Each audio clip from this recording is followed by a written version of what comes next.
Good morning, everyone. We have another visitor into the cul-de-sac this morning. Tom's coming over on his really cool Triumph Bonneville. Here he is.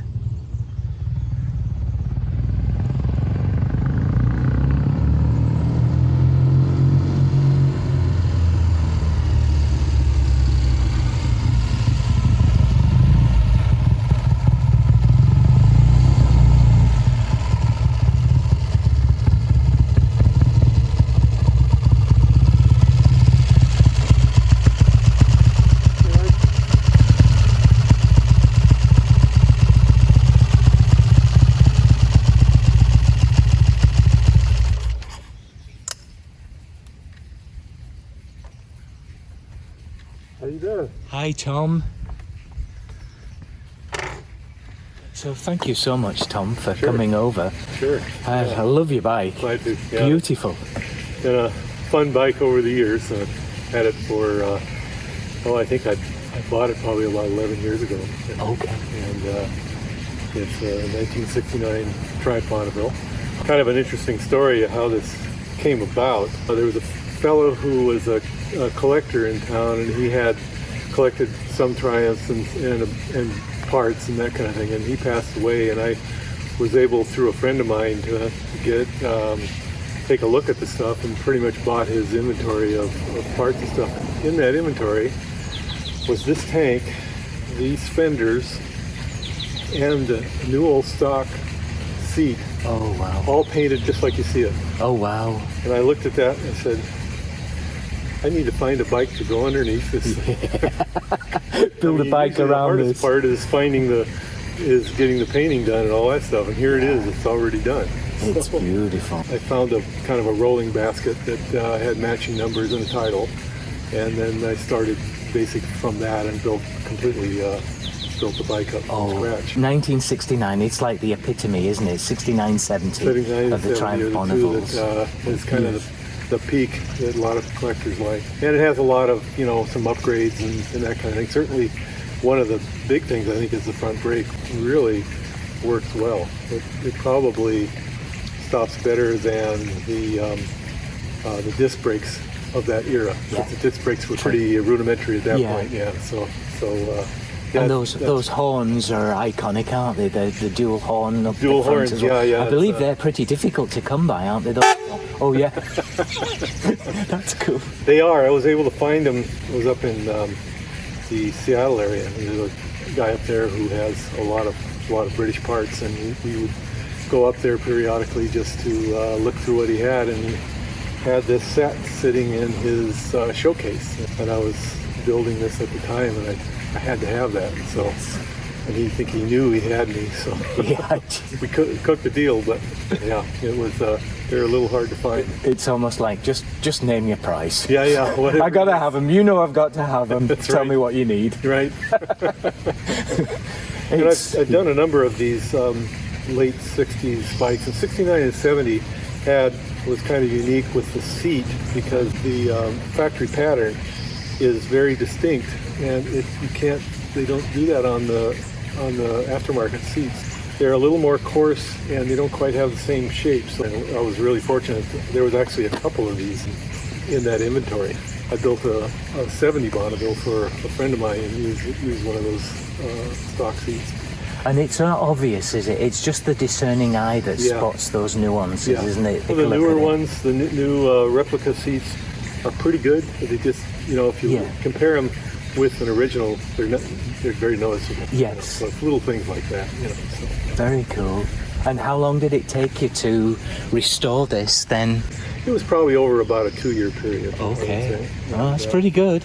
Had to go through the motor completely, and it was. I think I had to go maybe 20 over on piston sides, and maybe 10 under on the rod bearings. But other than that, it's pretty good shape. There's an outfit in town that does my bottom ends, and they can do not only the crank grinding, but they can do dynamic balancing. That really helps. Oh yeah, it smoothed it out then, did it? Really? Yeah. And I got new premier carburetors for it because it was just They just work so much better. Yes. And then I put the Tri-Spark ignition. Oh yes, yeah. So that makes it nice, and then it just seems between the carbs and the dynamic balancing of the crank and those makes the bike just run that much smoother. Smooth. And of course it's hidden as well, you never see it. Right. No one knows that you haven't got points in there, so what the heck, why not? Yep. Yeah, I'm a great believer in some of these modern developments and enhancements as well. So I've got LED lights in mine, and you know, I like the old yellow glow, but you want to be seen on the road as well at the same time. That is true. So, and of course you're a Triumph guy through and through. They're just looking at your t-shirt as well. You've got the 52 Thunderbird, which is Thunderbird, just that's beautiful. this one here. Yeah, and you've got a stable full of beautiful Triumphs there's as quite well. a few of them, yeah. And I kind of wonder, what am I doing with all these things? But Oh, keep them.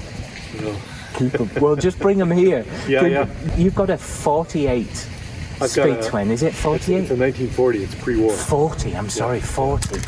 Yeah, So I need wow. to get it back on the road. I haven't ridden it for a little while because I developed a little bit of a leak in the gas tank. So I got to fix that up. It's a good runner. It's an older restoration, so it's not like a 100-pointer. No. It looks stunning. I remember when you brought it to the Triumph dealership as well, when the new Speed Twin came out. Right. I did a little video comparing yours, the original, with the new Speed Twin. Right. So yeah, it was a nice contrast to see the two together. It was, to see the legacy. Yeah. Yeah. It looks really comfy to ride with those Western bars as well. I would imagine it's a really enjoyable bike to ride. It's pretty comfortable. Yeah. You know, I haven't ridden it too much this season yet because I had the electrical problem, but it's you know, you need to get it out more, and the more you ride it, the better they run. I agree with you. I know, I'm the same. I've got a couple of bikes in there that I haven't ridden, and I know they're going to need a lot of fettling before they're back on the road again. It's hard to find the time when you've got a few of them to get them all out and exercise them. It is. Yeah, I wasn't sure if you wanted to just say a few words about the AMCA. I know you're associated with it, and it's a really great club, of course. Yeah, it's a club. It's kind of one of the other two vintage clubs in town. You know, Oregon Vintage Motorcyclists, and this one's called the Oregon Trail Chapter of the Antique Motorcycle Club of America, or AMCA. AMCA is a national organization. They put out a beautiful magazine, and they have chapters all over the country, and actually now all over the world now. You know? It originally was focused more on early American stuff, and that's how the chapter in Portland got started, with some of the old folks like Kenny Edmondson and Roy Burke and those guys. They wanted to have a chapter, a local chapter, but at the time when they were trying to convince OVM to do that, but OVM wanted to stay independent. So they started this chapter probably about 25, 30 years ago. Oh gosh, that's old.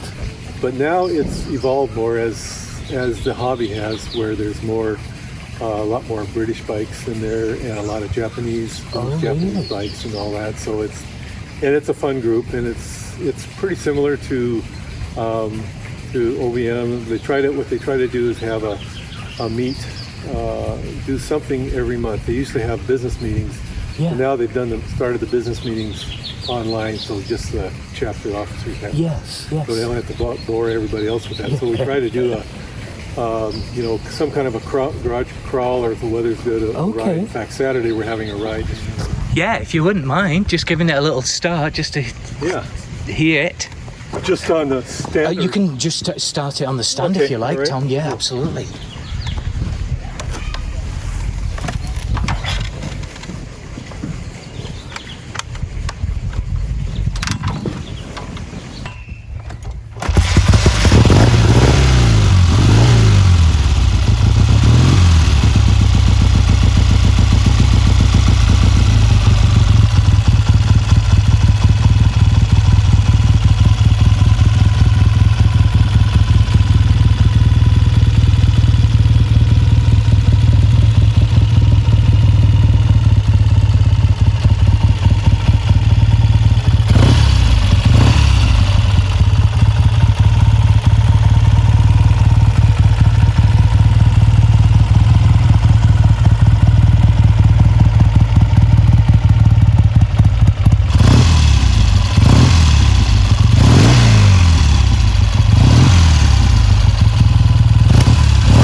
you, thank you.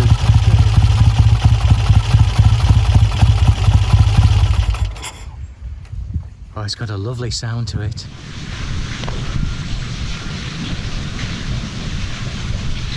Well, that's just an iconic bike, Tom.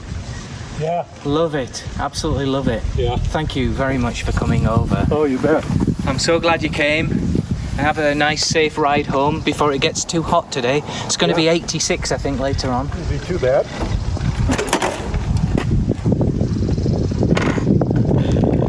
Terrific. Yeah. Thank you very much, Tom, for swinging Okay. by. Take Great care, to Mike. see you, and we'll see you again soon, okay? Okay.